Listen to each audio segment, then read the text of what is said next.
Qışda enerji verdiyinə görə şabaldı tez-tez tükətin.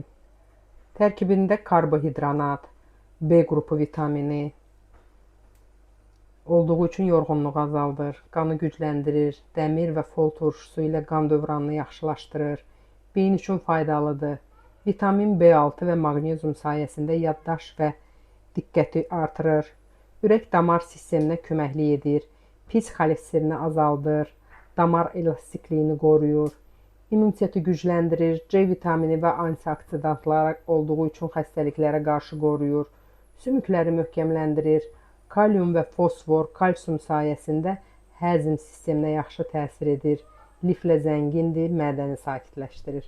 Sadəcə olaraq kimin mədəsində problem varsa, çox qəbul eləməsin, köp və yanma yarada bilər.